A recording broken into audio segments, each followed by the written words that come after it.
Hello, everybody, and welcome to week 2 of the Risen Dominate season. Today, we have a game of the Poison Panthers against the University of Hawaii Esports JV team. Should be an exciting one.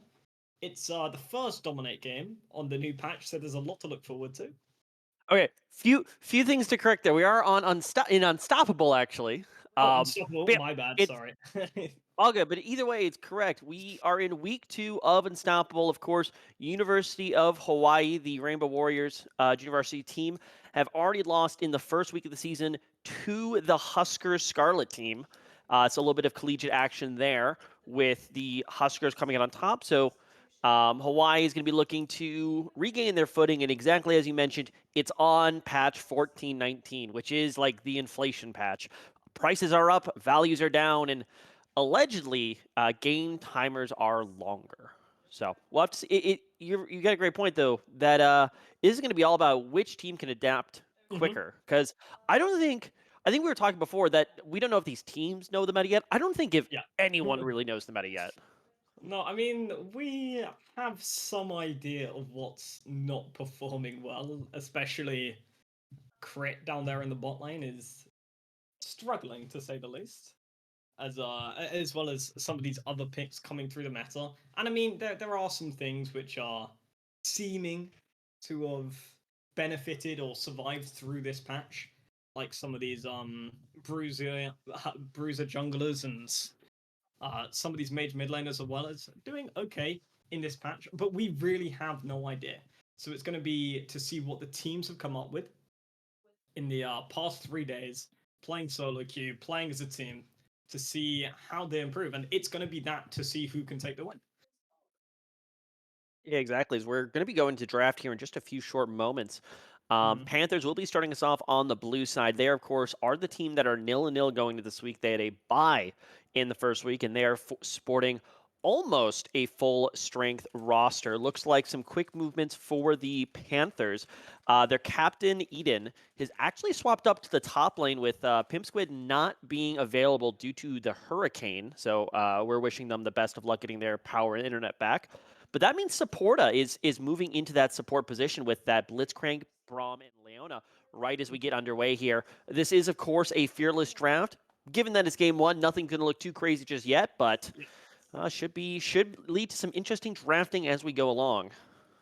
Yeah, by that game 3, we should be getting some hopefully quite interesting spicy pocket picks here. And it's the Yone Kaiser, by the way, on the blue side so far, as well as the Uda on the red side. I mean, these are all champions who we've seen win rate wise perform quite highly. Senna, that's a target man, I believe, to the support of UHE. Yeah, as is the Yone Udyr as well, Mhm. really being particularly focused on Clay and Mumu also getting banned away. Those are the top two. They have seen the late game promises of patch 1419, and we're going all the way, ladies and gentlemen. It's Kog'Maw v Jinx. Who's getting the Lulu first? Yeah, it's a question of do you just pick the Lulu now for the strong pairing and the denial with the Kog'Maw? You do. So now that brings up the question: what kind of support do you want? Is it just going to be the Milio straight away? Are we going to have the battle of Ardent Sensor? Is it what was it? It Yeah, was like 3 years ago when Worlds was just Ardent Sensor v Ardent Sensor. I think that we're was getting it 7 years back. ago, but I don't know. They all uh, kind of blend together for me now, but yeah, I well, mean that was a while ago, but I mean it does if seem to be trending in that direction. If you tuned into this broadcast hoping something would happen in the bot lane, I have some bad news for you. Though I gotta think, Jarvan stocks have gotta be sky high with Jinx, Yeah, Lulu, and Kog'Maw Milio. yeah, and I mean it's going to be Sejuani taken away. No, Sejuani picked, sorry, and Volibear. Ooh, that's a quite an interesting play. You No. would have thought that Jarvan would be quite high. I find it an incredibly strong, incredibly oppressive pick. And also, if you look into team compositions, I mean, Milio can do a bit to try deny the Jarvan engage, and so can Sejuani with the headbutt or the kick of the bull there. But just when you manage to get on top of that Kog'Maw or on top of the Jinx adversely, it is Yeah. quite punishing. And it's going to be the Nico banner way. It does a similar thing to actually what you want from the Jarvan when you're looking towards those team fights, and Poppy on the other side, probably a Yeah. ban to the support role.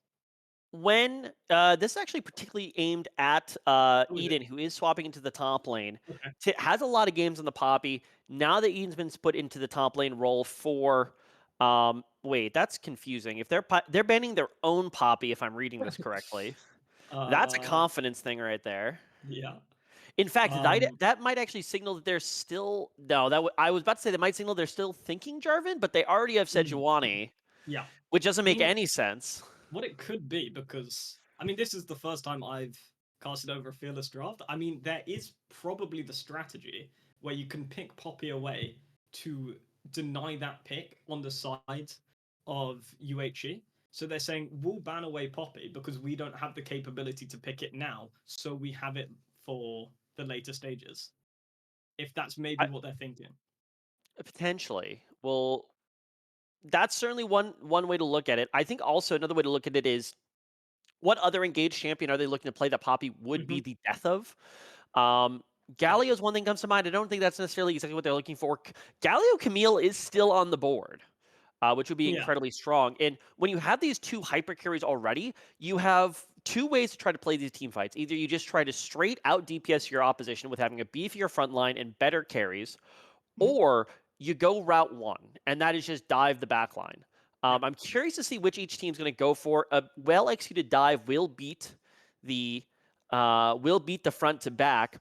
Orn definitely signaling that hey, we're just going the distance here, and Yep. we're scaling. We're putting a big beefy tank in front of Jinx, and now you have Orn items as well for the Jinx scaling.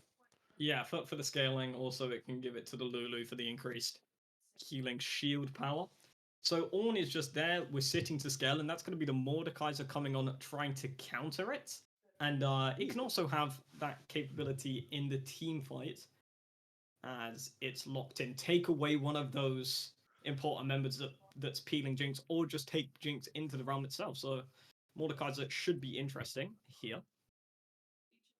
Yeah, I'm curious to see what the mid lane picks are going to be because the mid lane Yeah. picks you can go one of two ways. You can either go double scaling, like, look, we're going to Mhm. destroy you when we get to the late game, or like this, somebody that's going to help you dictate the pace of the early game because Jinx, Kog'Maw are not going to be looking to fight until, 15, 20 minutes when you got 2, 3 items under the belt.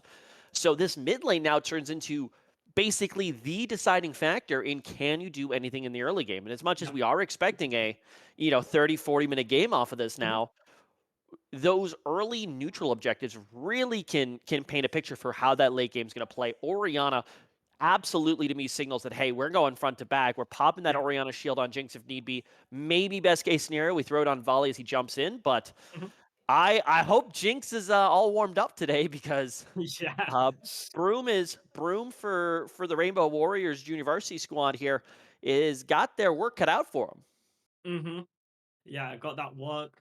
Gonna need to be hot on the cleanse key as well there, most likely, because it's gonna be impossible to dodge everything they're trying to throw at you.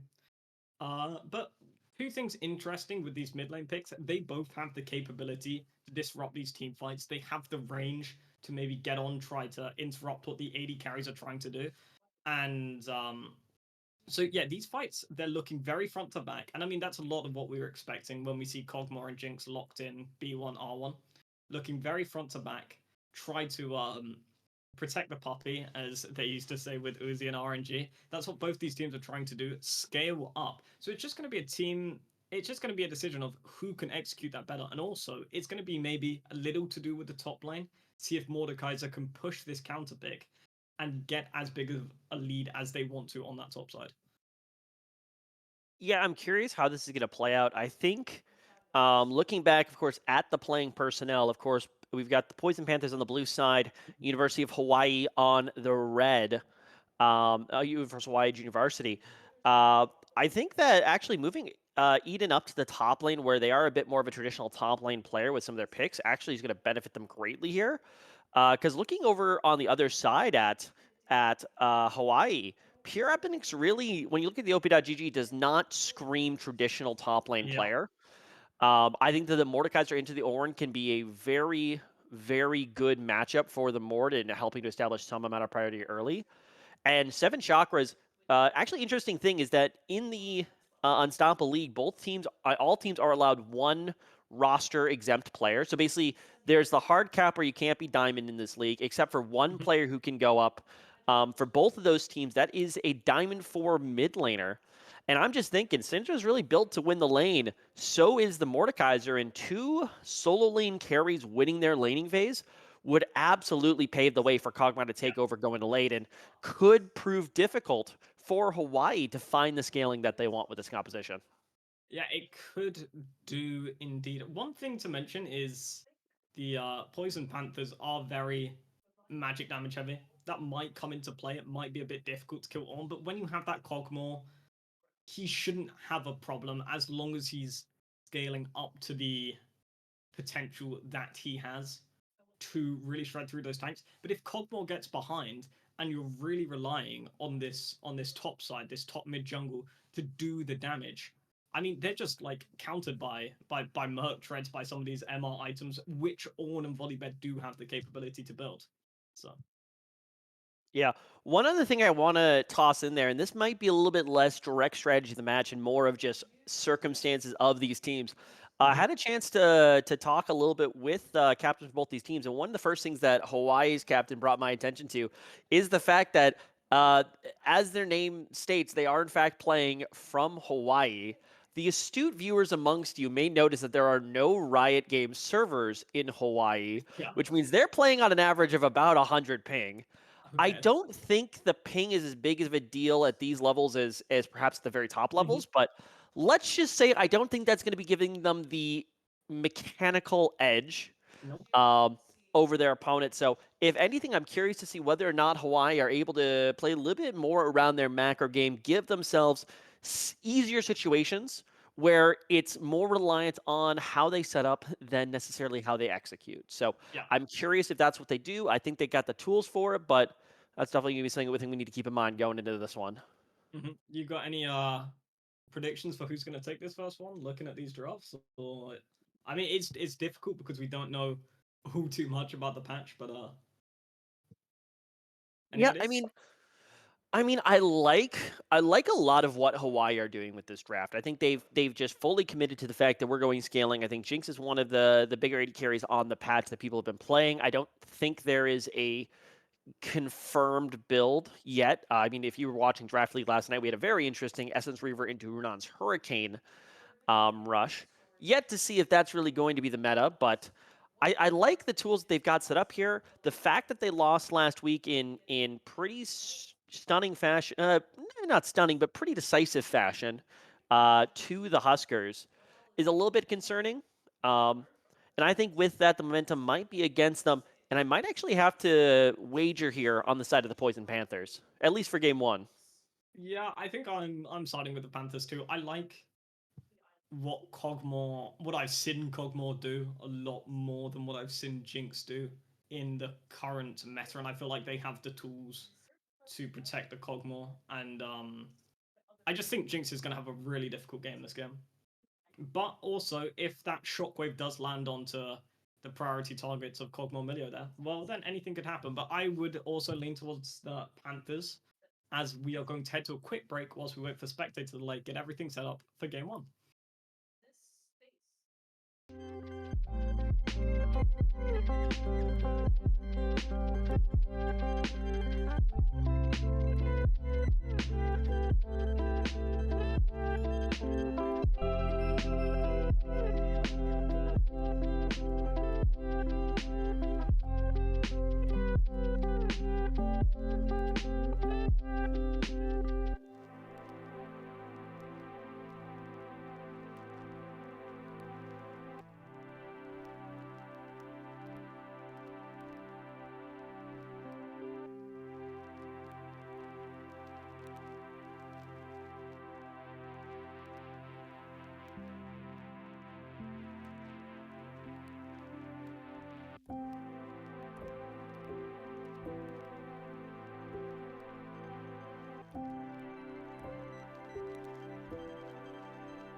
And welcome everyone. We're getting straight into game one here as we all go to our regular starting positions. Everyone lining up.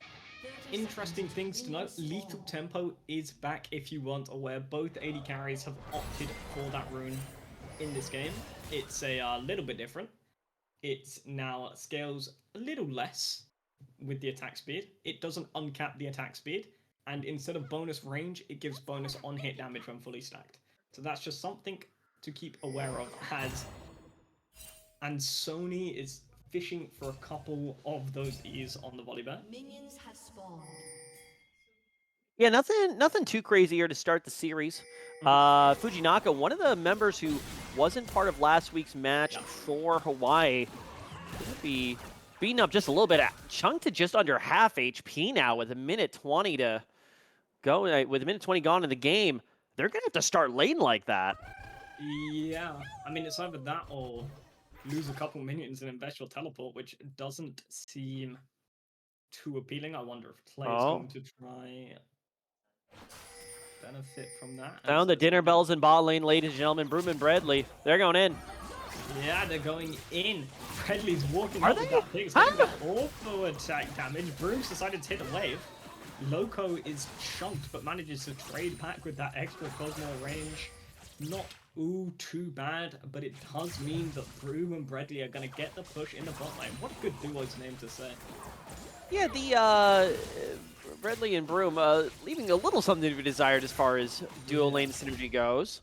Able to find that early fight. Adnas missing the pulse on the Mordekaiser. Not going to be able to find anything up there just yet, but this is going to be, we expect this to be a pretty slow early game, but with some of those early plays, I mean, the bot lane trades, and especially, like, I cannot stress how bad of a start this is for Fujinaka in the mid lane. This is borderline unplayable. Yeah, and it also translates over to Clay on that Sejuani as well.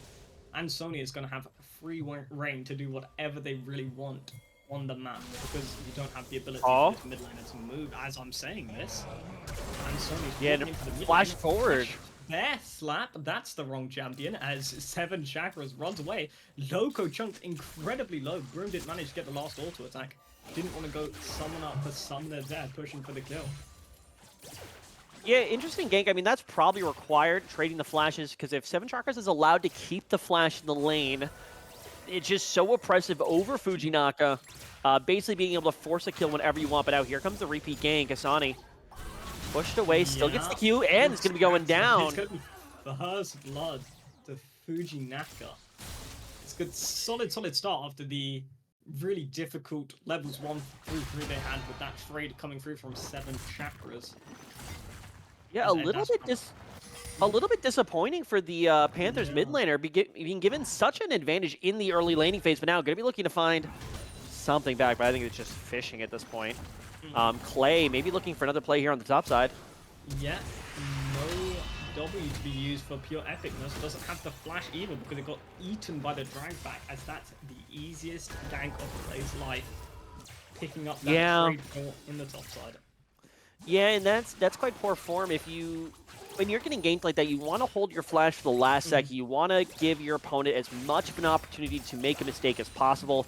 You may be dead by all rights if your opponent does what they need to, but give them the chance to make a mistake. Flashing early basically shows Adnas and Clay, hey, this kill is 1 flash away.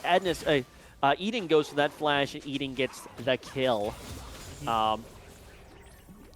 Yeah, now both solo lanes having a 1-kill lead. Yeah, and I mean, it is what you wanted, getting the kill onto your Mordekaiser early. That's very successful. But Clay is now moving in, looking for a lone Lulu. Yeah, Clay's just kind of fishing here. They're going to be completely wasting their time. Should be going back to continue the clear, but not really playing. It's kind of the traditional jungle thing of like, okay, we finished our clear. What do we do now? Yeah. I mean, yeah. Sorry. Yeah, curious to see who's going to be taking control of this bottom side. As I see that, Asani Going for these chickens might actually be drawing a little bit of attention their way. I don't know if they realize they've been walking over a ward. Here comes the cavalry. Play is going to continue forward. Ansoni's going to be marked, but Ansoni feels like they can fight it. Scatter the Weak has landed. Loco now is raining down damage onto the Volibear. And is Clay going to fool it? Jinx going to get the reset? No, shielded by the Milio. And 7 Chakras is now ticking low. And there seems to be a couple blinking health bars there, but no one is going to fool. Everyone walks out. I don't really know who secured the Raptors. Ladies and gentlemen, welcome to 2025 League of Legends. Yeah. Welcome to the inflation patch. No one does damage. Enjoy it. Yeah, it's a 2-level lead, by the way. Yeah, and Sonny was able to pick up the Raptors. I think it was actually also a whiff on the Scat of the Week from 7 Chakras. A bit of a miscommunication between 7 Chakras and Clay, just preventing that extra bit of damage from going through, and that could have been the difference maker, but realistically, not going to have a huge impact on the game. What could have a huge impact on the game, though, is the decisions to be made around these first neutrals, and it looks like we're almost in a bit of a handshake situation with University of Hawaii going to be looking for the Dragon after the Panthers already have forced the issue on Grubs. Yeah, and I mean, this is kind of a lot of what you expected. Pure epicness isn't going to be much help in the top side. Wait, have they not upgraded Oh wait, humna, what? Oh my god, no they haven't! I mean, no, I don't think they've put a point into anything yet, so I think they're just sitting on the upgrade for some reason. Yeah, no, I'm looking. Huh? Yeah, no, I see that. That's interesting. Again, not really relevant as long as they could do it in time. But something that is a little bit more relevant is looking at Ansani, who is again going for the invade, but again is being caught out. Collapse could be coming here. Still haven't caught this control. Does the Scatter Weak misses yet again? Does that mean Ansoni's going to be able to escape? Does not have the flash, but Groom and Redley are coming to save the bear. No one has any damage. It's fine. It's fine. Yeah, can tank junglers just get away with whatever they want in this patch, or? Yeah, someone cue the Jesse can't keep getting away with this meme. Exactly. But Fujinaka does seem to start. It is doing a little bit of damage in this mid 1v1. Some of those command W's landing. Yeah, Fuji's in a very good position right now. Orianna is definitely much more... Obviously, she can trade just like any other mage in the early laning phase, but predominantly you're looking at being a very, very high utility mid laner for the team fights. Syndra, again, can do stuff in the team fights, but mostly you are playing for that laning phase.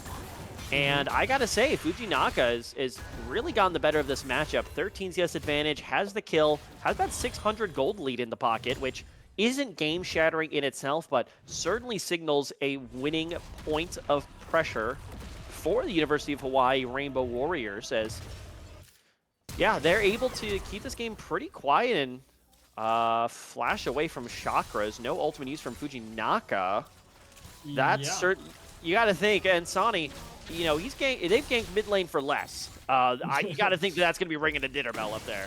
Yeah, it certainly is. There's now a level lead on bot lane as Loco's starting to get some of these trades in, but then again... 2v2 in top lane.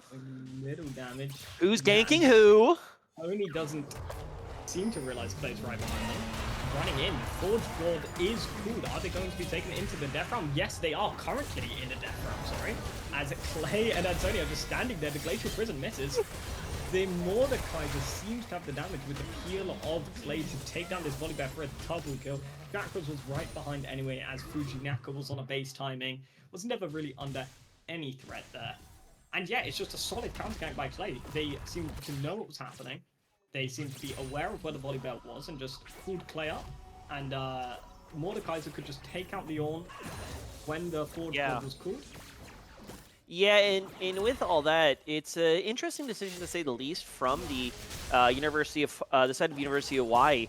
You know that Mordekaiser not only is level 6, but is the power top laner in that situation, and they elect to throw a play into the Mordekaiser post level 6, which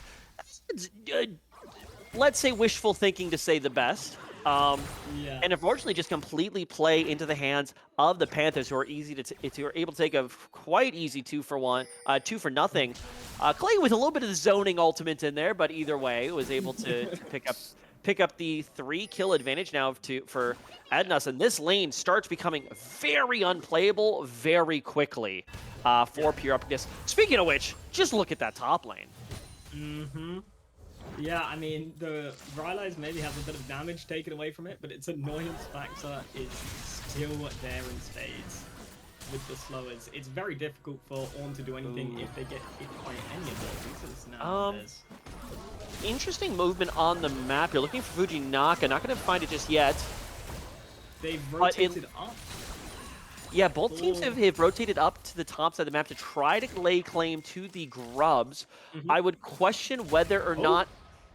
Ooh! I mean, I think that just has to be grub secured. Both of them are going to have to recall. There's no red teams toward it. No, but keep in mind, one team has a Mordekaiser. Yeah. You might be right. A lot of non-commitment for both these teams. But yeah, it looks like you're right. It looks like University of Hawaii, quite frankly, robs the Poison Panthers blind here and takes the grubs right out from under their noses. Yeah, it's the big Super Mega Death Rocket. Force those health bars low. And it would just be incredibly difficult to engage. Maybe they still could have set something up with the Mordekaiser Sejuani combo. His play now comes in with the Glacial Prison. Wild Growth is used. Can Fujinaka Fanboy stay alive? No, it's going to be the Unleashed Power taking down the Orianna here. And that maybe, just maybe, gives them a little bit of breathing room as Ednas is going to get ulted on by the Volibear. Volibear taken into the death realm, and Sony is going to try their best to live this, but it's going to be difficult. The shield is going to come through.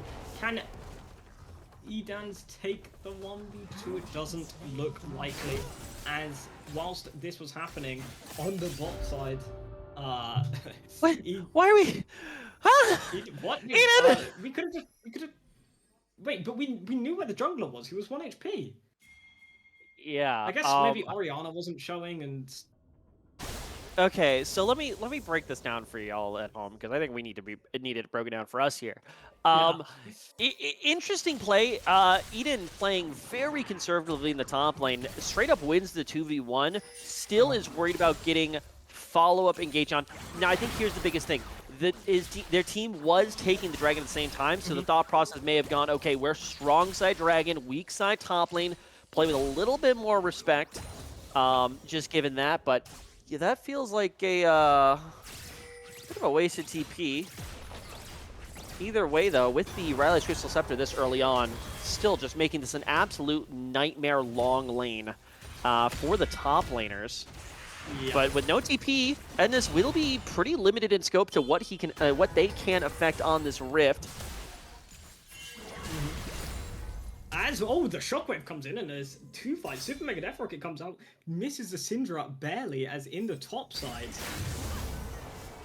Mordekaiser is looking for the proxy, and Sony on every single Raptors respawn as well. Yeah, Semtarkas has to put on a little bit of fancy footwork there just to dodge the Super Mega Death Rocket out from Broom. I will say, the one thing I am a little bit surprised at is that the Poison Panthers really aren't playing towards Eden very much, as much as University of Hawaii kind of has. But they have been playing towards this bot lane, and here's the biggest thing I want to point out.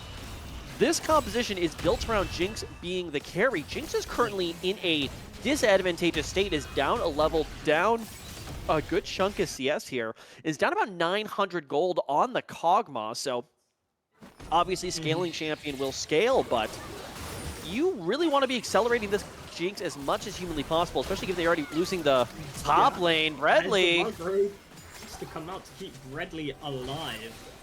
As Jinx has not been having a great time, got the worst side of some of these trades, as Chakras is now trading forward onto Kanadra Fanboy, but gets taken down, does not have the execute on that ultimate yet, so Fujinaka Fanboy is going to be able to stay alive with the Volibear coming to help them out. Play is fishing, does have the flash and a Glacial Prison. It's going to have to be flashed away from. by the Oriana there.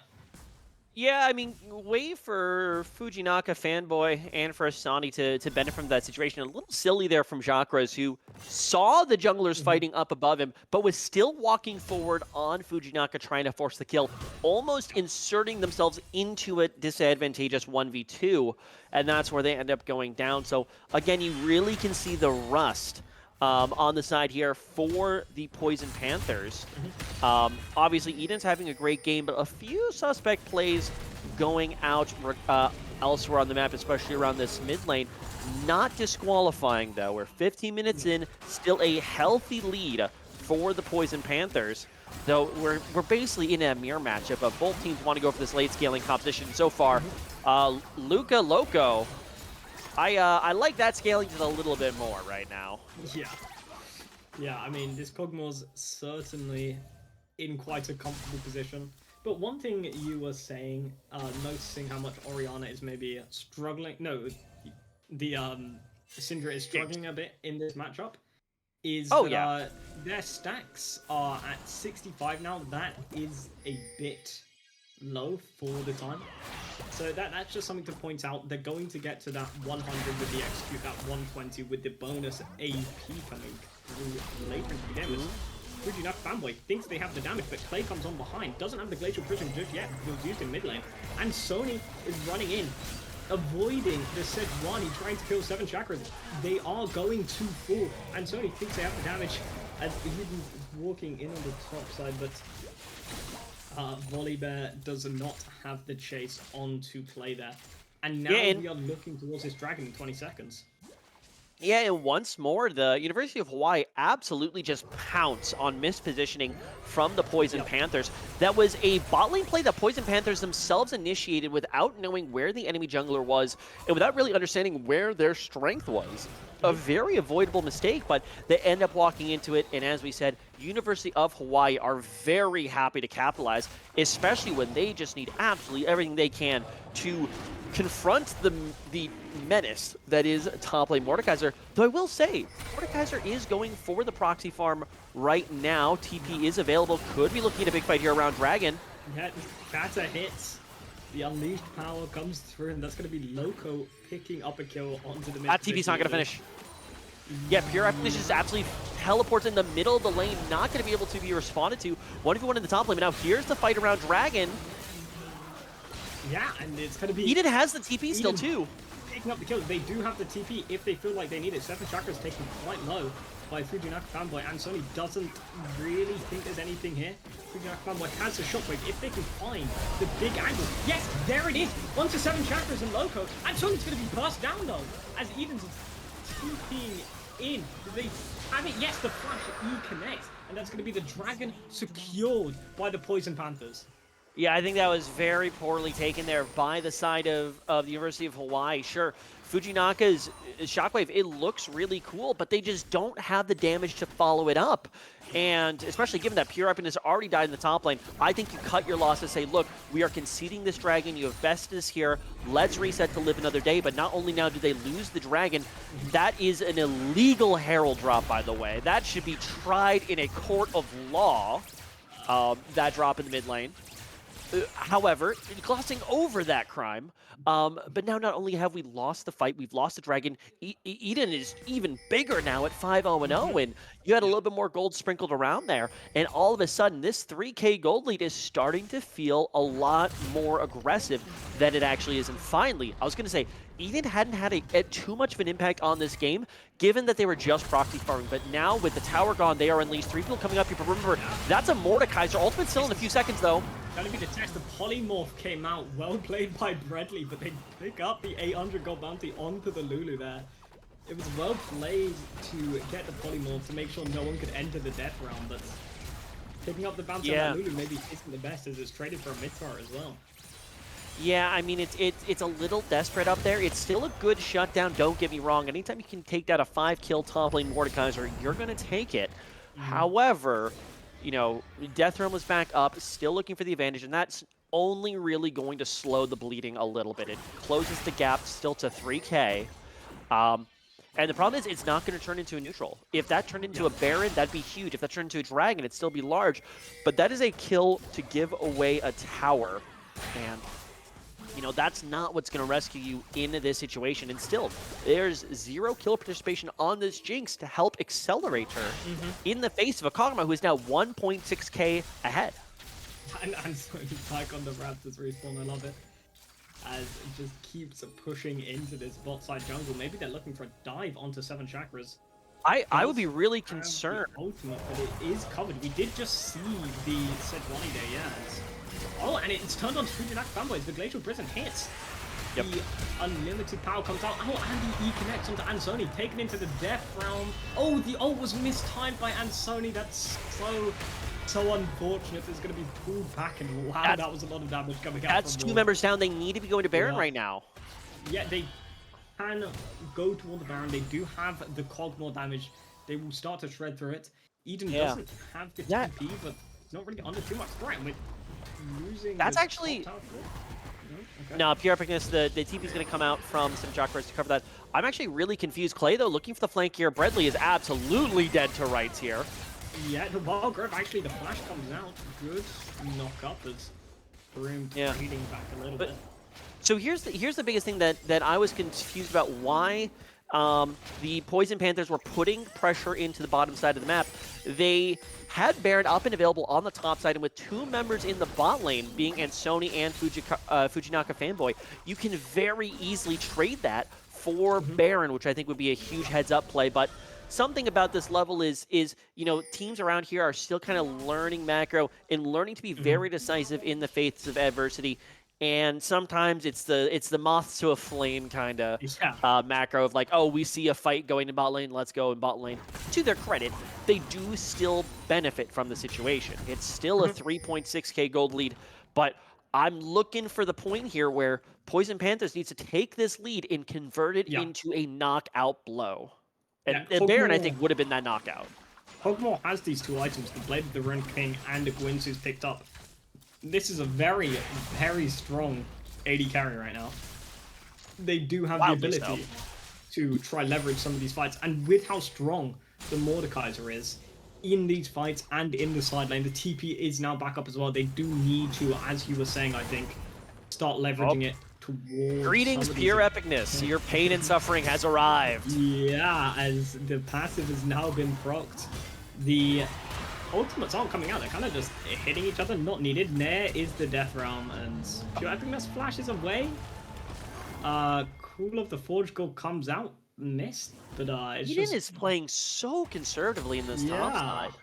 I will give it to him again. There is no vision for this blue team anywhere north of mid lane. So concerned that people could be lurking around the corner, but Eden really needs to start flexing their muscles here. I think TP is available. Fujikara sent here to match the Mordekaiser. Both TPs are available. This would be Dragon's sole point for the Panthers. Here's Clay. Yeah, and Sony face checking into Clay. 2 of the passive stacks rocked. Pure. Oh, here's also another big thing. Pure epicness in that death realm had to use Call of the Forge God with that ultimate. So now Pure epicness is walking around towards this dragon fight with no Ornn ulti. The question is, has that been communicated? Because that's a big cooldown to be lacking on the big top laner. And Dragon's going to be started, and I do not think the University of Hawaii has any real tools to contest this. They're looking for a steal at the best. Yeah, and Sony is just fishing, looking for the angle, but they're just spectators to this Baron. As the Scatter of the Week misses again, that is quite sad, but that could have been a pick onto Jinx without the cleanse. But it's not managed to be converted, and here is the ping onto the Baron.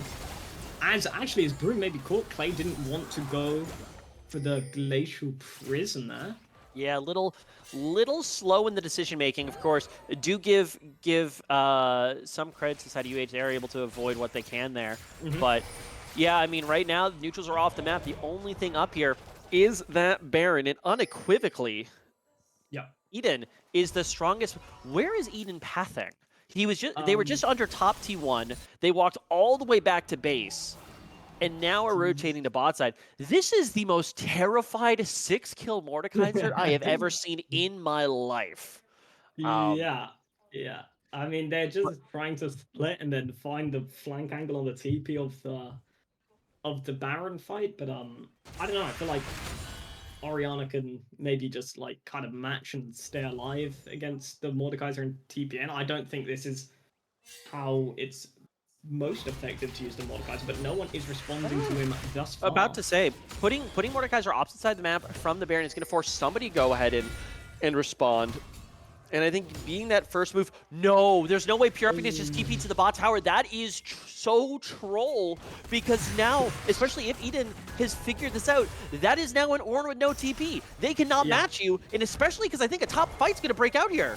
Yeah, and 7 Chakras has to flash away from the bed. The Super Mega Death Rocket connects as the Shockwave comes out as well, but 7 Chakras doesn't fool after all disengagement, and Sony is going to fool. There's no way the Ornn can get to this fight, as we just said, just TP to bot, so that is looking like it's Baron secured. They have the Jinx, the Orianna, and the Lulu. None of them can fade check into this team composition, and that is the Baron secured for the Poison Panthers. I mean, this university team's got some lessons to learn and a few lectures to sit through, and I guarantee you after this match they're going to get one about not TPing while Baron is on the board, because that is as fundamental a sin as you can commit. And full props to the Poison Panthers for taking complete advantage. Being able to send Eden up to the top lane is absolutely critical. Picking up the Baron, I was about to say, they needed to force the Baron soon because Ornn items are starting to come online. So that 3k gold lead, it's really going to start disappearing in item value as Ornn starts distributing those items. But now, getting the Baron is exactly what you need to start blowing this lead out of proportion here. I think the next fight's going to be huge. 2 minutes on a Dragon Soul, which is just going to continue to pump the damage numbers for a very dangerous Poison Panther side. Yeah, I mean, I think the Dragon Soul would spell the end of this game and Sony being forced out of their own jungle by Clay. This is actually not really real pressure as Sony manages to pick up the smite onto that Gromp there. A little bit of training as well, and still no one is here with Clay. Eden's is a bit far away as nothing is going to pure epicness. Come of it. Pure epicness. Taken down. The Death Realm is available for Eden as it's not used.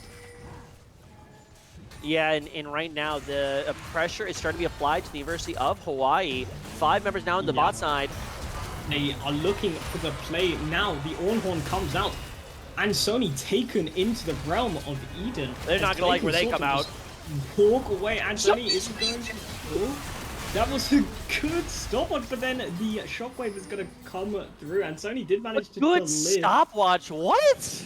Oh no, but did I say good stopwatch? That was a psycho stopwatch if I've ever seen one. Oh my goodness. I didn't really. You're good. You're good. No. Now thinking on it, yeah. I mean, at least get the kill there onto the onto the bear. But I mean, again, I don't think it's really going to change the game one way or another. But nope. I gotta say, Eden is not playing like the absolute stud of a top laner they've been this game. I'm hopefully this is an off-road player. They typically play support here for the Poison Panthers. So maybe it's a little bit of a new territory up on the top side, but hey, they're 7 kills up for a reason. Play like it.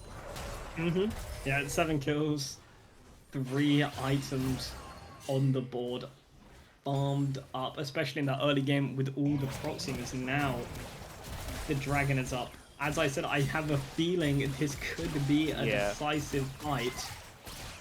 Room clearing out these Baron minions in the mid wave. It's going to be hard for them to get pushed as 7 Chakras steps up, and Sony. Yeah, keep your eyes on Clay. As right now, I think it's very much going to be on the Poison Panthers to find this engagement, and they really are lacking in tools. 7 Chakras finds the Scatter of the Week onto the backline, but not enough damage just yet. As Eden steps forward, gets here we go. Back onto, and Sony, the Ornhorn coming out onto the backline. Is it going to be enough damage? And Sony is going to be almost taken down. Yes, it is. Oh, massive shockwave there. Takes everybody's health bars. So low, but Loco is still alive at the back of the fight. Hitting. As Bradley is taken down. It's now 80 carries. And mid laner up for the side of Hawaii. passive is Clay gone now, is too. low, yes. There are 2 low health bars, though, on the Oh, side no, of the but here's Poison the... Panthers. But here's the Warmogs. Here's the Warmogs. Yeah, Here's Clay back at the full Warmogs. HP. Yeah, and Loco is at full HP as well. Clay can just step up, phase tank this Jinx. With these 3 items, not really a lot they can do in terms of taking out the tanks. If Supporter goes down, though, that could be massive, but it's going to be the Cogmore raining spit down onto Broom there. And that is going to be the soul secured. Not enough time to push. Ornn and Volleyball are respawning in just a couple seconds. Woo! I don't know. Gotta be... Yeah. I think, unfortunately, for the team fight for the red side of University of Hawaii, it's just too little too late. It's an amazing shockwave, but they already had so many members fallen, and they weren't able to find Loco on the backline, who I'm shocked it took them that long to realize, hey, if I just press the button that gives me bonus range, I can just murder these 2 people. Yeah. Figures it out eventually, so full marks there, but... just now with Dragon Soul for the blue side, it was a very scuffed engage, I think is the best way I can put it for the Poison Panthers, but at the end of the day, they had done enough in the first 25 minutes of this game that it really didn't matter. And sure, it's not game over yet, but they just have so much gold, it's almost impossible to throw this one away. Speaking of which, here's... Sonny has to run away, yeah. Broom sitting up in the mid lane. Here comes Clay. Yeah, as the Glacial Prison, it's going to land, and that's going to be a Ted AD carry on the mid wave. Fujikara's in the death realm. Pushing, oh yes, is in the death realm. Oriana is going to Fules in the outside, and Sony is just going to be taken down by the masses of damage on the side of the Poison Panthers. They have successfully done the scaling thing, as they're going to walk into the base now. I'm not sure how much Ornn and Lulu can do to stop this. Ornhorn is available, maybe can try clear 1 wave for his life, but I don't think that's going to be enough to stop the impending push. Jinx up in 10. Can they stall? Can they find the resets? The Ornhorn comes out. They're hitting down the turrets, but Clay takes no damage. 7 chakras somewhat does, but Ornn is going to full. Loco is going to push this turret, the lone minion that could, keeping these health bars alive. Broom takes them low. That is going to be game 1 for the Poison Panthers. Yeah, it wasn't the most convincing win in the world for the Panthers, but they certainly held on to it when they needed the most. Still plenty of room for improvement for both sides in this one, but I got to say, the Panthers looked like the better team here, and they got the result they needed to in Game 1. We'll have to see whether or not they can bring it out to Game 2. Yeah, Game 2 is certainly going to be an interesting one. The Cogmore isn't going to be available for the same team. I'm not sure. So they can switch what AD carries they're playing, they just can't play the ones their team has picked. I'm understanding that correctly. Once a team picks a champion, that champion is not available for that team for the duration of the series.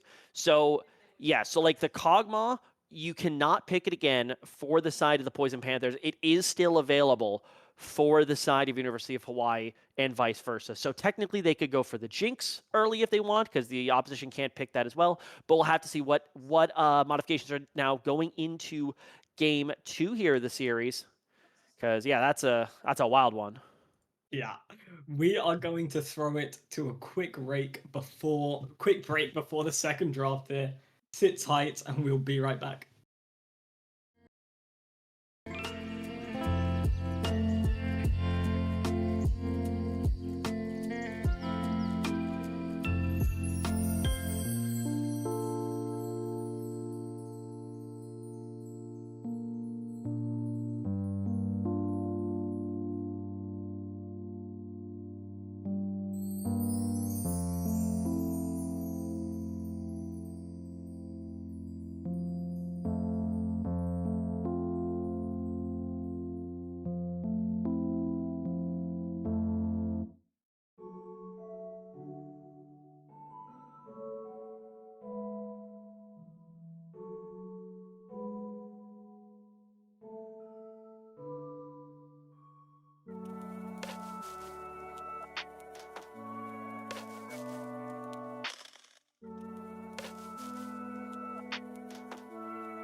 And welcome back, ladies and gentlemen, to the Risen Unstoppable Week 2, Season 14 Fall Edition. I'm still Big Stevie, still joined by Zydek, and we're already in a big bands for game number 2.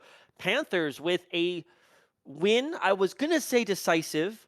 I think No. decisive is the right word, but not the cleanest win over their opposition in the University of Hawaii Esports University. So they'll be looking to clean this one up going on to game 2. And University of Hawaii are still looking for their first game win of the season as they enter the second week of play. Yeah, they were definitely winning the whole time, but yeah, as you said, not the cleanest, and it's going to be the Cogmore banned away. That's the only ban change so far because they can't pick it on B1, but UHE could pick it. So obviously they have decided they think it's the strongest pick in the meta, so they are going to ban it away. Did definitely look It, like it. Well, it only had like one real fight in the last game. Uh, Yeah, there just wasn't a lot of focus down towards the bottom lane for either team. This will leave the Jinx available if the side of the Poison Panthers would like to pick the Jinx. It is yeah, available to them, and they don't even have to first pick it no, because University of Hawaii cannot play it again. That is the beauty of the Fearless system. They're going to go in a different direction entirely. They're going for yep. the Jin first pick. So it's the Jin first pick. Amumu was left open. UHE seemed to think Amumu is strong by the fact that they banned it away in the game one. Yeah, So Clay, it's one of Clay's most played yeah. junglers alongside Mhm. the Udyr, which is knocked away. So wouldn't be shocked to see a Mumu come around here for either side. Yes, as it's going to be the Ash picked up in response.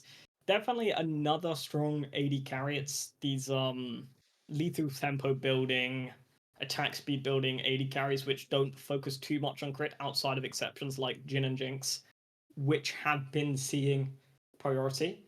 Ash does a very, very different thing to what Cogmore does, even though they build the same items and they're strong for similar reasons, being the items. And it's going to be the Braum picked up a little Freljordian duo there in the bot lane. Yeah, so you're going to be losing out a lot on lane presence and the support position in exchange for a little bit more safety, especially in Mm-hmm. someone like Jin being able to soak up all those auto attacks. Yeah. Tends to be quite useful in the mid to late game, but certainly leaving the door open for the Poison Panthers to play a little bit more aggressive early. Speaking of aggressive early, Leona has entered the Mm-hmm. chat.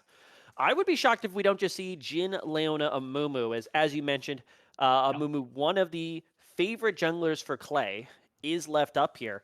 And you got to Mm-hmm. think that University of Hawaii are fully aware of it. They banned the Amumu in game one. They left it open this time, and they didn't pick it in the 1-2. I don't think they were really at a threat of losing the Braum pick. Um, Yeah. if they wanted. So for me, it's saying that they've made an intentional decision that look, they're going to There get it a is. Mumu, and we'll just play with it. Yeah, there it is. Yeah. And well, it's just really, what do you pick here? I mean, because Jarvan, if you want to go towards a wombo combo team combination, also has that priority early, but it's not the easiest into a Mumu. A Mumu generally does have escape as well, but we did see it fall all the way through. There And it is. Kane, I was gonna say, looking at the solo queue records from Asani, they are a through and through Kane one mm-hmm. trick. Yeah, So potentially saving it in the fearless for hit this button in case of emergency.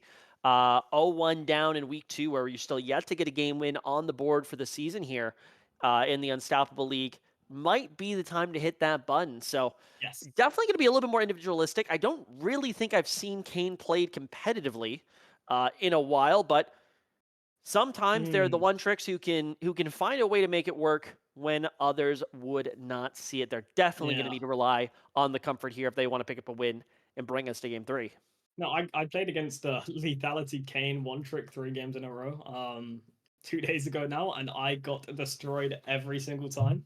I don't know if that is a popular build right now amongst Kane mains. I don't really know what they're going towards. You would imagine with an Amumu with Leona in the game, and just this being organized play, that it would be a red Kane.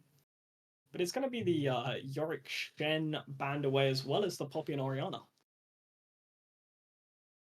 Yeah, Poppy knocked off, Oriana knocked off, York knocked off, Shen knocked off. So curious to see what the top lane pick here is going to be from Pure Epidemics. They had a really rough game on the Ornn, and likely Yeah. if they pick their top lane here, it will be counterpicked Mhm. by Eden.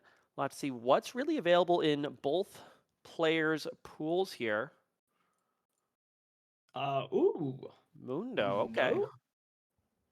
no. But yeah, as we said, neither of these top laners are really top lane players. I think on the side of Panthers, they have a bit more experience than on the side of the University of Hawaii. But it's just to say that I was just gonna say some of these classic picks that can counter these tanks might not come out, but Gwen would be solid, great, and the team fights good in the 1v1 if they decide to pick it up. And it Yeah, looks like it. yeah, and that's gonna be an interesting pick. It's again something that really wants to dominate the side lane. Gwen is one of the better, counter split push slash split push champions. Especially if you know how to pilot, you can have a baffling amount of damage, especially against a player who might not be fully aware of what Gwen can do in the top lane. Yeah. Will be interesting. Vigar coming around as that Oh, scaling damage option. That's a lot of crowd control out here for the yeah. Panthers. Maybe lacking a little bit in early mid game damage. I mean, Mhm. Jin's definitely not doing nothing. Gwen's not doing nothing. But wow, can they control a fight if they find one? Yeah, they certainly can. I mean, it's again a bit. Also is doing a lot less damage than what the Cogmore was doing, and I said it last game, but that's certainly a lot of magic damage. And it's going to be the Syndra picked up. I was just like, you can't pick Syndra, but no, they can. It was picked on the other side, so it's going to be the Syndra into Vigar matchup. I think Syndra should have an easier time controlling that matchup, doing what she wants to do, rather than into the Oriana like we saw last game. So yeah. Yeah. It goes from a lane where both sides can kind of be equally as aggressive, maybe slight advantage to Syndra, but Mhm. really a back and forth lane to one that is going to be Syndra attempting to knock Vigar out of lane as much as possible. The Yeah. one caveat I will say, though, is that Vigar has phenomenal gank assist with that Yes. cage. And there are two devastating flankers here on the side for the Poison Panthers, those being Amumu and Leona. Yeah. Um, so No. I think it's going to be one where Syndra's trying to win the win the mid lane, but Leon and Amumu might be the force that actually dictates how that mid lane goes. And if they can keep Vigar fairly on track and keep Syndra Mhm. from popping off too hard, I'm really wondering where a lot of that damage is going to be coming from in the University of Hawaii comp, especially before Ash Yeah. really hits items. Yeah, before Ash hits items, and Kane won't be doing all too much unless they manage to get monstrously fed. So Yep. should be interesting to see. They didn't go for the front to back style really this time. They went for a very divey composition. You've got the Kane Syndra. I remember this pair very well from Worlds 2022 when Damwon played it. But I think that's the last time I've seen these two champions in a game together. So, but that's just a lot of the style of what they want to do. They want to find the skirmishy, scrappy fights, find maybe some big engages with the scat of the week, as well as Yeah. Braum coming then to assist, peel away, stop a lot of what Amumu is trying to do. So it's just they have to play in a way where they're not willing to give front to back fights because they will probably lose if Gwen gets on the back line, Amumu Leona then come ult everybody, CC everybody with their big circles of damage, then Vigard Jin can just pump Yeah. out from 2 screens away. So This is a very different game when you're looking at how both teams want mhm. to approach the fights. I don't think either side is particularly looking for a front to back. It's Yeah. a lot of burst damage, a lot of pick. I think for Mhm. University of Hawaii, they are heavily leaning on their pick composition here. Syndra, Ash are really the only two ways they can start a fight. No more or no more easy point and click engage.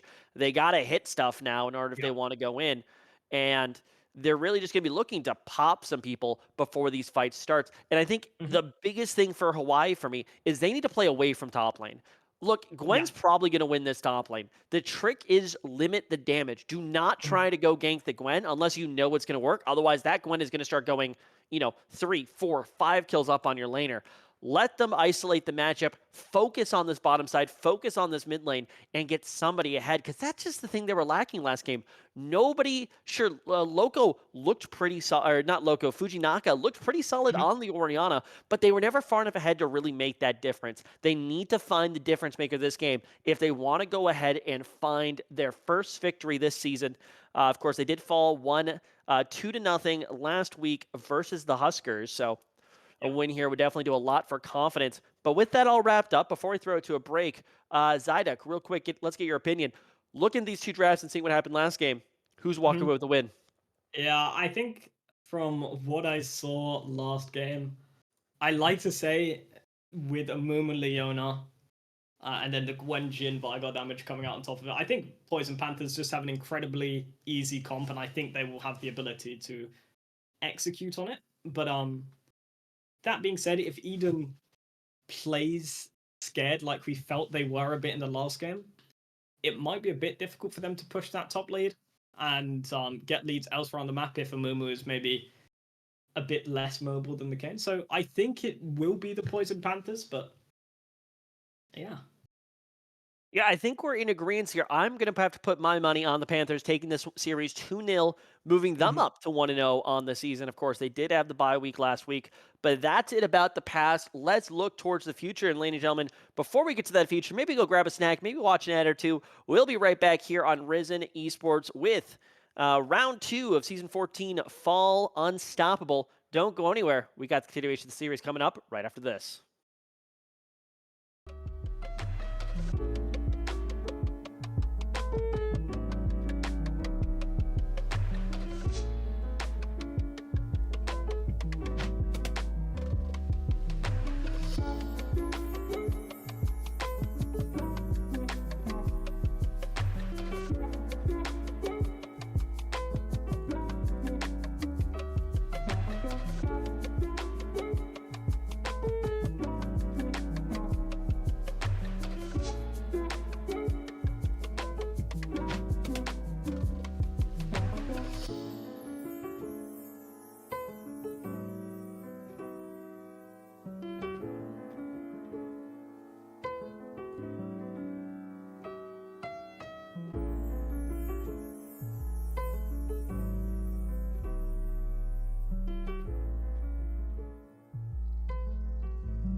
Welcome back, ladies and gentlemen. Week 2 very much underway as we have taken the rift for Game 2 of this matchup versus the Poison Panthers versus University of Hawaii Esports University. University of Hawaii are definitely going to have to be proactive this game if they want to take their first win in Unstoppable this season. And speaking of proactive, they are on the prowl. Bradley looking for the engagement on the Braum, lands the Q. Nobody has any range autos to follow up with. Finally, they do. I don't think they're going to get this one. Oh, they're close. They're really close, but just not enough. I mean, they could commit a 5-man dive, give 5 kills to Leona, but they would probably take it down. They decide against it. As they are. We do see this does mean topside vision coming out of Raptor's ward. From the mid laner coming out from 7 chakras. So they know where Kane's going to be starting. They will see him just now crossing that Raptor's ward, going toward the red buff.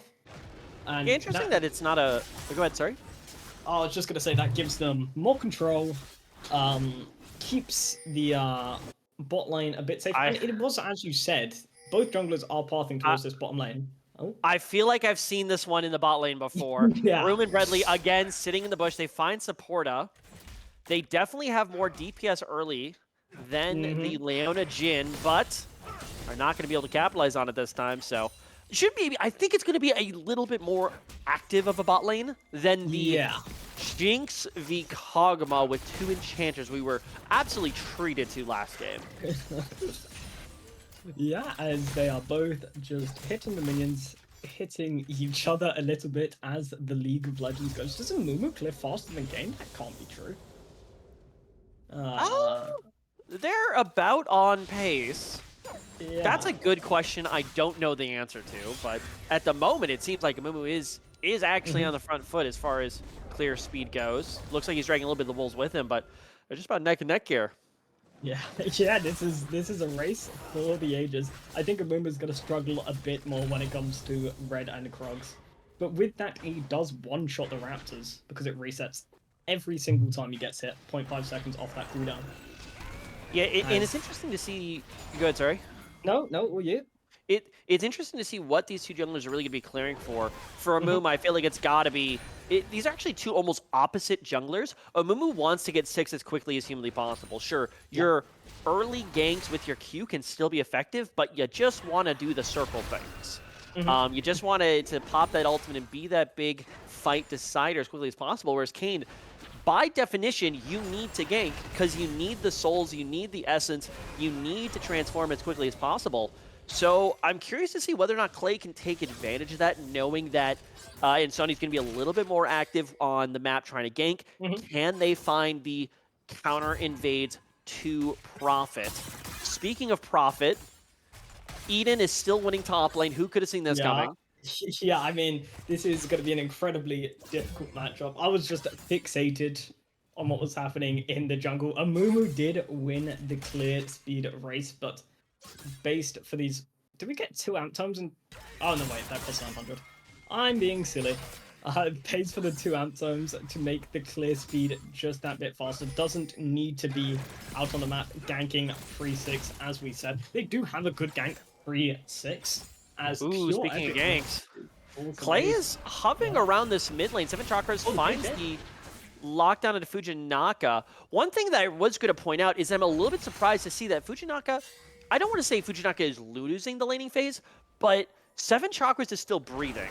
They are a Vigar. I don't know how that's possible. Speaking of which, here comes Clay around the side. Fujinaka still with the flash, not going to blow it just yet. 7 Chakras is unable to get a range for the baby cage, actually lands it, but doesn't have the damage to follow that up with anything. So, interesting ganks, no flash burn for Fujinaka, but I was expecting this to be a lane that, you know, Vigar is just trying to keep his existence alive in mid lane.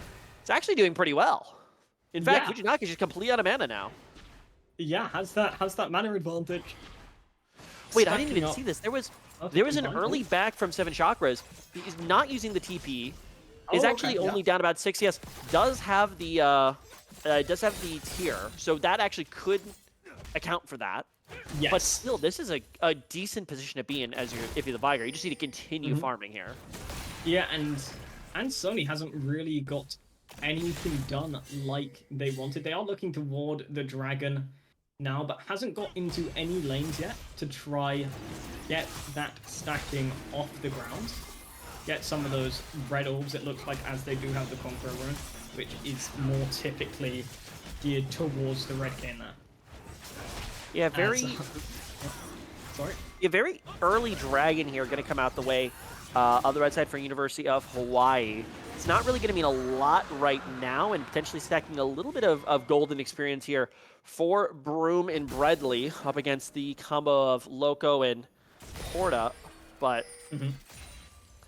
yeah, I mean, there couldn't stop the recall, sorry, but it does have a little bit of a slow push going on in the top side, as it's going to be Clay starting the grubs. This will give him level 6 after 2 grubs, so Clay is going to be fully activated at its full form when they do have that level 6 on the Amumu, as Kane is wrapping. No vision on this gang, because Loco and Supporter are stepping up maybe a little too far. They look like they know something suspicious is happening. And Sony can wrap through this wall. Both flashes are available. I highly doubt anyone's going to be falling here. Supporter has to flash away. Now Loco is the target. Going to be some essence picked up here by Ansani. Broom continuing to put down some DPS. W lands from Loco. Yeah, Broom is missing minions for this. Yeah, he's missing minions, completely out of mana. So yeah, I mean, it's a decent game to at least get some essence under the belt of Kane, who before that point I don't believe had touched another champion. Up till the 7th minute of the game, but yeah, still, yes, game still. Kane, I was just gonna say, looking towards this top side. Vigar doesn't seem all too interested in helping, but Amumu will one-shot these Raptors, get a small camp lead here for the Amumu, doing a bit of asserting jungle pressure. Kane looking for the full clear, so will not spot them. As this game, we expected it to be a bit quicker, and here is maybe the speed up. Yeah, no, another gank attempted by Clay onto Fujinaka. Not going to land. Honestly, Fujinaka is in such a safe position there. Has the Scatter of the Week available as well. No real danger as Clay shimmies on out of there with the Raptors of Ansani. That's that kind of what we were talking about before. The, okay, you're going to go gank, oh, I'm going to take your jungle kind of idea. Supporta is looking like they want to pretend to stop the backs, though fun fact, Leona is not a ranged champion. If she wants to stop the back, she has to get melee range of an Ashe plus a Braum under tower. I don't think that's likely, so Broom and Bredley are able to get out scot-free. Well, she does have that one range summoner spell available for the ultimate BM to stop the back, but it wasn't really wasn't on. They're still going to miss a wave anyway. Or most of it anyways. Bradley is going to be able to pick up those last 2 minions. Has pure epicness, is struggling, bleeding in his top side, as we said. Yeah. But it's as you said, that we didn't really want to assert too much pressure here. And here comes the play. Supporta doesn't have the flash and will just be sacrificed. Broom with a great ultimate to enable that first blood, and Kane also is on the board with that one. But now, as a counterplay, here's Clay around the mid lane. 7 chakras, looks at the Baby Cage. Baby Cage does land. Here comes Amumu into the lane. Not quite able to land it as Fujinaka pushes him to the wayside. Almost a quick rebuttal there. Yeah, I feel it was a good arrow landing from Broom, but I feel as Amumu, just a small nitpick, we kind of just want to be using our flash quite early to try push these advantages, push these leads, but they did force the flash from Fujinaka. It's just, as the Amumu, if you're coming into this mid lane, you can force your flash for flashes. You've seen something? Yeah, Eden, I'm a little bit confused with Eden up in the top side, was waiting out pure epicness. And here's the thing, like, Eden is winning top side, but unlike game 1 where University of Hawaii kept like playing into them, Bradley though looking for the engage, whiffs on the Q. If he can land the auto, that might be something. Ashe just not able to, but here comes the ultimate. Loco probably going to have to pop the berry. Will it be enough? Now Clay on the back end does have the ultimate. Could be a huge turnaround there, the ultimate. And Loco is now letting loose in the back end of the fight. Broom trying to flash to safety, will not find it. Baby Cage down onto Fujinaka. could be the next victim. Supporta happy to turn the tables with the engage. There's the Jin W, there's the Q, and there is the kill for 7 Chakras as the Poison Panthers finally find themselves on the board. Yeah, as Clay wanted to prove me wrong almost instantly with a great flashing engage into the curse of Sad Mummy there, saving it for that play, which was just a massive fight. We thought initially that Jin was maybe going to have to use that barrier, is going to be forced out, but the 4-shot gave them the movement speed to survive out of that one. As Clay came on down, used this early pressure, this AP movement actually does so much damage, layered on top of the Jin ultimate, the curtain call coming down, raining bullets, having the ability to do that from such a far and safe range meant 3 members falling. To the side of the yeah, it's going to be looks like we're going to have a neutral. We're going to have a neutral objective handshake here. As the University of Hawaii saw that Clay was already committed onto the top side of the map. Eden, a few misclicks up there, but still surviving the laning phase. So they already see that Clay's on the top side of the map. Instead of trying to contest it, they just say, look, we'll take the second dragon. So that is now a 6 grubs for 2 dragon trade. I know we've had the grubs now for just about a season, but I'm curious to see which one's really going to be more of an impact on this game. Eden on the split push champion, I would wager having 6 grubs is very useful. Yeah. But now if there's a 3rd dragon picked up, Loco trying to punish Bredley. Don't know if they realize that Ansani is there as well. Bruma with the Ash ultimate, not going to be followed up upon. Eden is unintentionally tower diving, I think. Well, yeah, they're just trying to fall into the fall back into their proxy ways. As wait, looky here on the bot side of the map.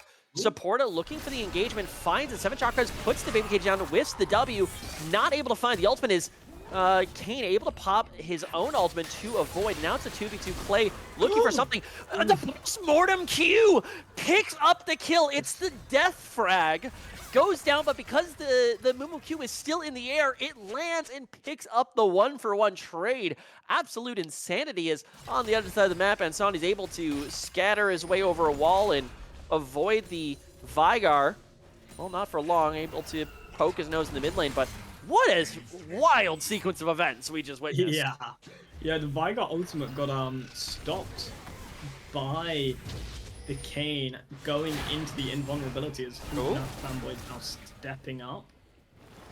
Getting a bit of first poke. I'm going to be honest, we haven't seen a great hit rate with the Scatter of the Week thus far.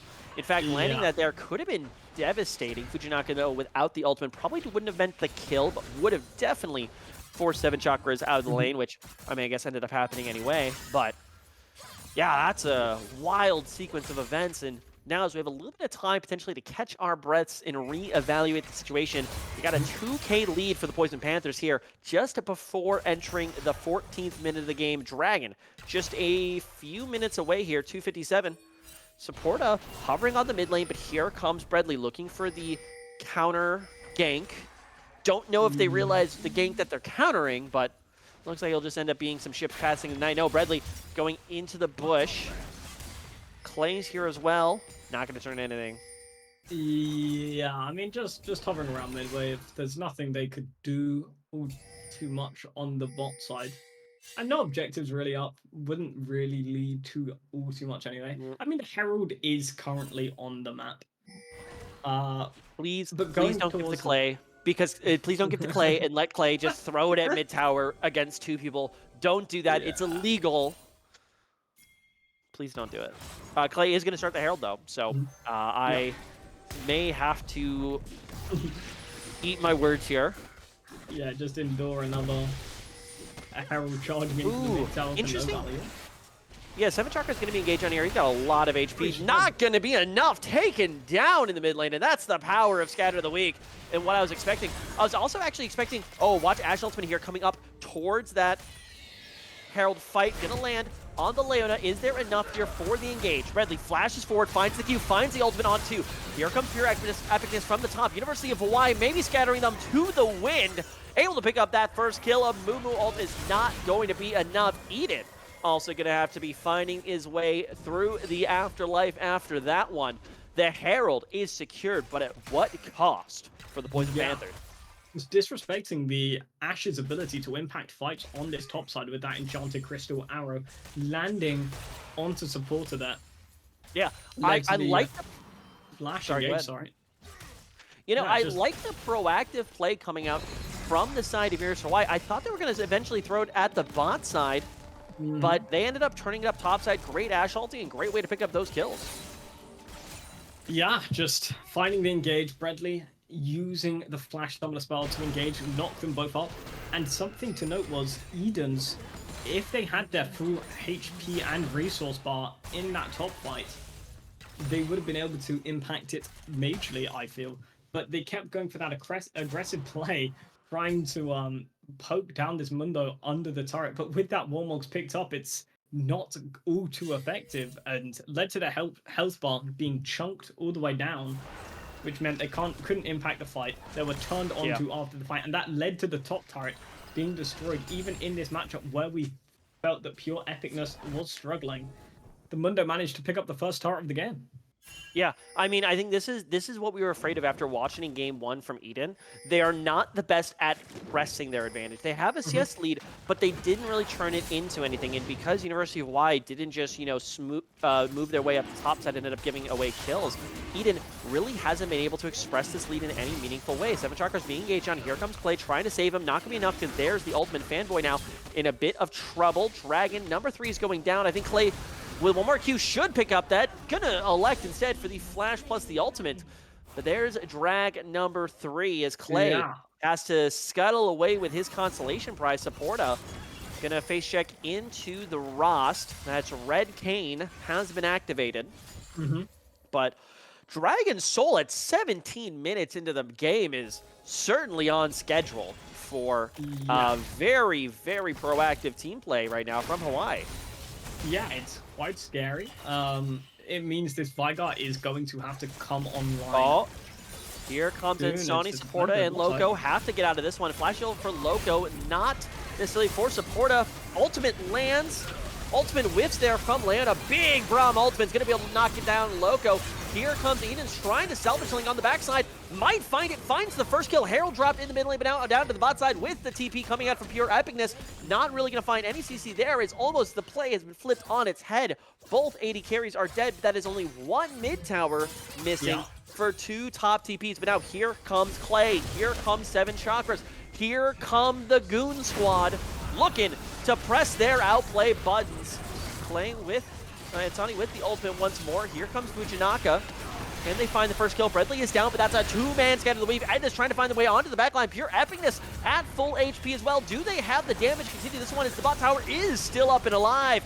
Big W from Insani as he's able to find 1, able to find 2, and I think they're gonna be able to find all 4 at the end of that fight.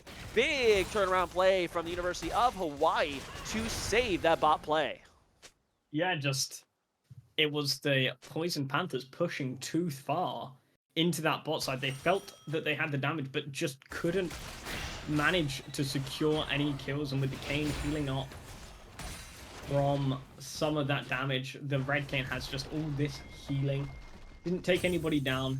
Everybody was so secure, felt so safe. It felt just like a really weird overextension to me. You could have took the winning play, got out, you have the mid turret, and then we could have reset and played across the map. But now this is a very fed Syndra and a very fed Ken. Yeah, I was about to say at the start of this, you mentioned that, you know, this feels like Worlds not too long ago. This Syndra plus the Cane. Well, it is, there's a reason why it was played, because it is real darn effective. 10 kills between the two of them. So let me get making for a menacing mid-game team fight. And yeah, it's important to note, like, at that last play, it was an initial play from Red Side, from Hawaii. It was countered by the TP out from Poison Panthers. Poison Panthers then, without their AD carry, decided to push that play even further, and that's when it all fell apart. So, you know, bit of a misstep there from the blue side. But either way, I don't think University of Hawaii is going to care how they acquire the advantage at all. They're happy to have it. Gwen really hasn't been the factor we've been expecting in this game No. so far, and that's really been the difference maker for me in game 2. Yeah, I mean, this pure epicness has just managed to provide so much utility, so much tankiness in that top fight and that bot fight, the fight around the Herald, and in the engage in the bottom side. And Eden has not looked quite up to scratch on this one. Obviously, being a substitute top laner here, it's not all too surprising. Yeah, and I mean, I think it's clear that Eden has been, for my money, the better mechanical leaning top laner out of the two, but it is showing you that you don't always have to win top lane. If you lose gracefully, but with the ability to affect them into late game, that can be more effective. Because here's the thing, Gwen isn't going to be the biggest teamfight threat. It's not a threat. But if I'm asking whether I want kind of a moderately fed Mundo or a moderately fed Gwen, I think I'm taking the Mundo in the mid to late game fights. Because who deals with him? Is it the Vigar or is it the Jhin? I don't think either of them are ripping through him, and that's just going to be so much beef combined with the Braum. And Sonny might just die here for being greedy, which is might be devastating because look at the neutrals on the map. 30 seconds. Okay, a little bit trolled that kill goes over to Leona, but 25 seconds now for Dragon Soul, which would have been the biggest win condition for Hawaii to play towards. Just as we sing their praises, they find a way to just, maybe they're just playing for content here, but they've just put the game in jeopardy. Yeah, and Sony has been constantly greedy, looking for these bot side invades. Yeah, here's an engage once more. Fujin Naka, he's got to be careful. Flash available for Supporta could spell disaster, but it looks like it's going to be a more considered approach from the red side of Hawaii. They realize they are not going to be able to contest that dragon with no jungler. Adna's trying to find something here on the top lane. Going to be finding their way in. Has the Rift Maker, but Pure Epicness just has too much HP. Gage could be coming back the other way. Clay and Supporta really are going to be looking for blood here. W misses Bradley, has to flash as well. Do they continue this chase as Baron is up and available? The answer is going to be no, but look now at the bot side. Fujin Naka fanboy is going to be throwing a few waves under that bot tower. A good bit of value being lost now from the blue side of the Panthers, as they're going to have to reevaluate how they match all these threats. Yeah, they're just being chased around, it feels, the Panthers. And they did manage to pick up the dragon with the pick onto Ansoni, but because it was the dragon that they secured with that pick, they didn't really manage to get anything or push back on the map with that turn, so to speak. Sorry, go ahead. Oh, no. Okay, but either way, it's interesting because, like, they don't gain anything, they do prevent something. And that's the biggest thing I think they have to play. They prevented the Dragon Soul, but you're right, they don't gain a lot of value from it. Unless they do that 3 more times, the Dragon's really going to be a bit of a moot point for them, besides preventing that Baron. But and I will say, I'm highly concerned that really the most positive play they've made this game really stemmed from the fact that Asani was just absolutely somewhere they should not have been. We'll have to see whether or not they're going to be able to find a way to turn a bit more of a proactive streak here. 2 members down to the bot side. Here's Supporta looking for the play. Not going to be able to find enough Envoy. That's going to leave Loco in a 2v2. Broom trying to kite away here, but that is such a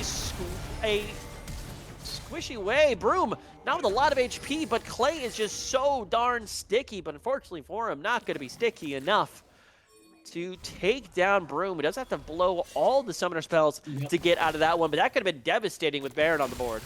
Yeah, Cleanse, Flash are down for this Baron fight as they start to approach it. It was at the cost of a Mumu Flash and the Curse of the Sad Mummy, but the Curse of the Sad Mummy, it's a lot shorter cooldown, and a Mumu doesn't necessarily need Flash to do what a Mumu is trying to do in the fights. It's definitely helpful, but Ashe and their ability to stay alive is generally tied to those summoner spells, having a bit of a shorter range than some traditional, some of the more traditional AD carries, especially like the Jhin with the Curtain Call. So yeah, and it's not like there are no defensive tools here, because I mean, Braum, the champion, does exist, but certainly going to be a point of concern Interesting to note here, Ash actually has a longer range on auto attacks over the Jhin, but the effective Jhin range definitely Yeah. is much larger. So they're going to be very reliant on the Braum to create that space that Ash can then walk into. But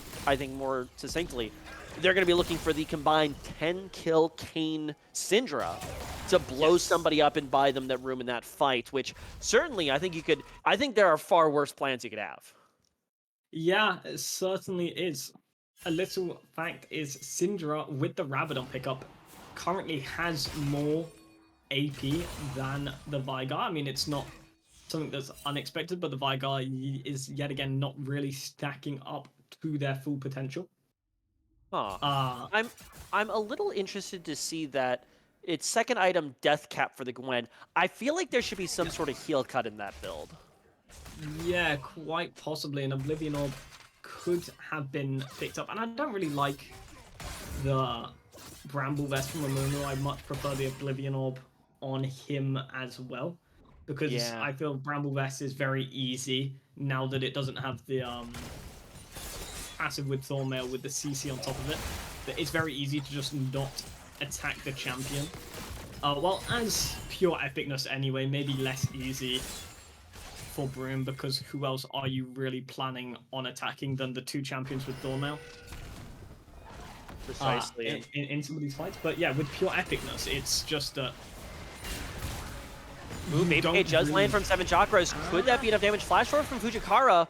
Seraph's Embrace is enough to keep 7 chakras alive. But now here comes supporting. Here comes Clay, and that should be the kill.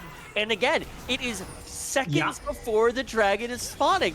And once more, University of Hawaii have found a way to gift their opposition this dragon. They are coming so unbelievably close to getting that Dragon Soul, which has got to be just an absolute win condition. It might not be done yet. Bredley is in a little bit of trouble, but only a 3v3 in the mid lane might mean that it's just a push to Dragon. Curious if Insani tries to take matters into his own hands, and they're not taking the Dragon. Guys, the Dragon's up. They're taking the fight. This could go very poorly.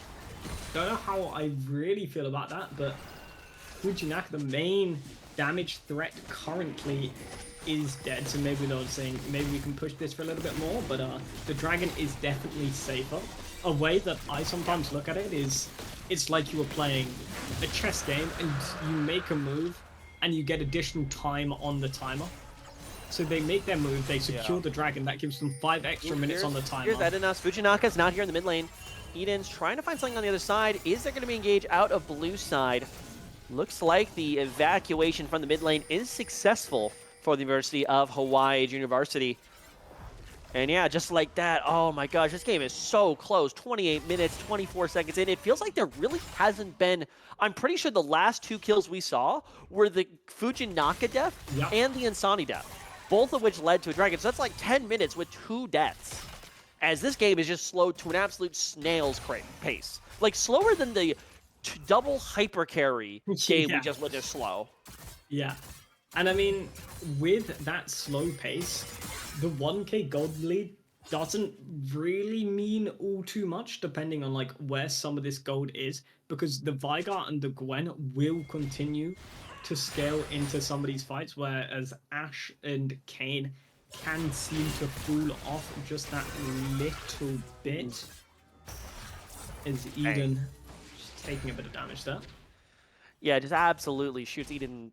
Like, they have the, what is it, the Loon's Companion, the Mage Gun, very much putting it to good use with absolutely just taking a chunk of health out of Eden. And I think the real scary point for the University of Hawaii is, when are they going to get to the point where Vigar can basically do the same thing? Yeah.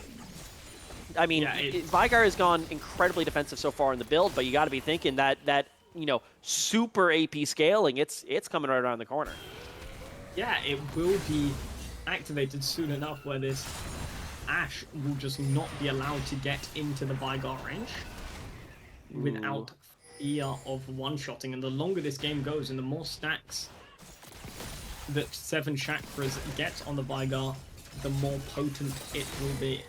Yeah, looky here, Clay clearing wards, Pure Epicness might be in a bad position here. 3 people now collapsing. Loco's not too far off. Ultimate has to be popped. Finds the W. That should be a very dead Mundo right on the doorsteps of Baron. Severchaka finds the kill as well, and there it is, 5v3. What can the Panthers do to respond? They all of a sudden just have been gifted the lead, and it looks like they're going to immediately turn their attention on to Baron. This would be an absolute it would be absolutely against the run of play if they pick this one up, but I think they are. And Sonny just trying to knock down the tower as well. Here's Supporta trying to find something. Eden looking for on the 2 Broom. Big ultimates, big W. Broom flashing out, not going to be enough. But now the 2 members will be reduced to 1. Eden flashes over the wall. Slippy slides on away. Baron will be taken. What a sequence of events here on the Rift. I think it's a little hyphy from the blue side of the Poison Panthers. They got the kills. I feel a little aggressive trying to take that fight as well, but end of the day, they are able to walk away not only with now 2 dragons, but with the Baron buff, which, again, it feels like University of Hawaii, they had such a good advantage, and they've kind of just let it slip by the wayside minute by minute now. Yeah, it's falling down as it's pick after pick. Pure epicness taking a wonder into the enemy jungle. I mean, Mundo generally can go where he pleases, but he cannot always do it without dying. So yeah, I mean, it's just tough there. Supporter and that range from Jin managing to provide that extra CC as well.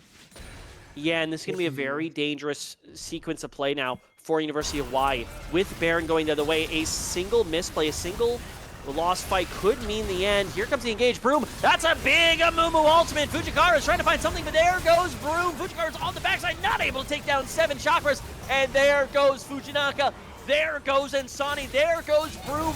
There goes the University of Hawaii as the Poison Panthers, seemingly out of nowhere, take the game back, and against the run of play, they're looking to take this one 2-0. Only members of the map up right now are Pure Epicness and Bredley. If they can hold on, it would be an absolute tale to go in the history books, but here comes the TP. It is inevitable. The Poison Cougars are seeping. The Poison Panthers, rather, they're just seeping into the veins of the University of Hawaii. They will stand and they will fall. Hawaii goes on down, and just like that, ladies and gentlemen, it's inevitable. It's a 2-0 victory for the Poison Panthers. Yeah, that game was just over in an instant. It was just, it felt like pick 1, pick 2, pick 3, and everything was just thrown away. It was in such a solid state, but they were just the University of Hawaii was just pushing for that little too much, looking for advantages, and they were doing it alone, which was the key thing. If the Syndra and the Kane, they stayed on top of each other, we could have seen what Down One, well, just a little hints of what Down One were doing in 2022 with this pairing, with the scatter the weak into the knockup, but that's not what they were playing for. The Syndra got picked alone on the side. Mundo got picked alone in the top jungle of Poison Panthers, and Kane in the bot side jungle, all leading to certain objectives being picked up by the side of the Poison Panthers. And yeah, that just feels, I mean, yeah, as you said, just against the run of play, it happened. It felt almost instantly. Something just switched in their brains, and they just started giving away these picks for free. And yeah, I mean, it's solidly grasped by the Poison Panthers, using their composition to find the picks, the Amumu, the Leona, to secure these picks. Vigard did finally scale as well. UHE just not doing enough, and also trying to do too much. They were so close so many times. I mean, I think if at any point they had secured Dragon Soul, they did a phenomenal job in the early game of acquiring that Dragon Soul point. And then, yeah, it was the 2 deaths, one from the jungler, one from the mid lane at just such poor times. But it also felt like they just absolutely let their foot off the gas pedal. They had an absolutely aggressive, like Syndra. They didn't have a super scaling comp. They do okay in the mid to late game, but they had every tool they could possibly need to fight now. The Braum was looking great. They had Ashe ultimates that were hitting left and right. And when you have Syndra Kane, you got to go now. And that is got to be the textbook example of what happens when you're leading a game, but you let your foot off the gas pedal. you can see, University of Hawaii, they're getting real close to that first win, but unfortunately for them today, it was just not meant to be. And the Poison Panthers get off to a phenomenal start to their season as they move now into the 1-0 column. Of course, they had the bye week last week, so they'll be playing through the rest of the season, starting off with this perfect Mhm. record. University of Hawaii at 0-2, they are already on the outside looking in on the playoff picture. There have got to be massive turnarounds if they want to sniff that postseason. Yeah, I mean, they have to just find out. I mean, maybe the shakeup of the meta is going to be good for them once it finally gets more decided. As we said, this week was very, very up in the air for all the teams, for us as well, understanding what was going to happen. Damage we could definitely see was lower. Maybe they weren't expecting it with how they were approaching some of these fights. And yeah, they really just need to focus up, keep working. I mean, because we obviously saw there were things that worked. They Yeah, managed to secure those 3 dragons, get onto that soul point, but they just let it slip away. So I think this is a team we could see come back, maybe contend for the playoffs as the season goes on. We have 5 more weeks. I'm assuming every team does have a bye, otherwise that would be yeah. relatively unfair. It So four it's more going to be an weeks. uphill battle for Yeah. University of Hawaii if they want to qualify for these playoffs. They basically have to run the rest of the season. They've only got 4 matches left to play. They're going to have to shape up real quick, but either way, ladies and gentlemen, that's going to be the conclusion of our coverage here tonight of the Risen Unstoppable Season 14 Fall League Week 2 as the Poison Panthers secure a 2-0 victory over the University of Hawaii Esports Junior Varsity side. I've been McStevie. That's been Zydek. On behalf of everyone here at Risen, we thank you for joining us tonight in what has been an absolute showstopper of a match back and forth. Again, congratulations to Poison Panthers.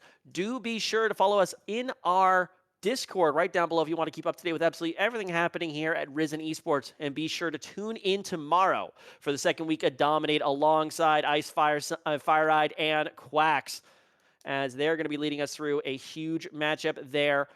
The only way to find out, guys, is to stick around. Check us out tomorrow at 4 o'clock and come right back here to Risen Esports for all the action. But until then, guys, we've been the cast, they've been the teams, we've been the production crew, and we wish you a fantastic night and hope to see you tomorrow on that broadcast. We'll see you then. And thanks, guys. Bye.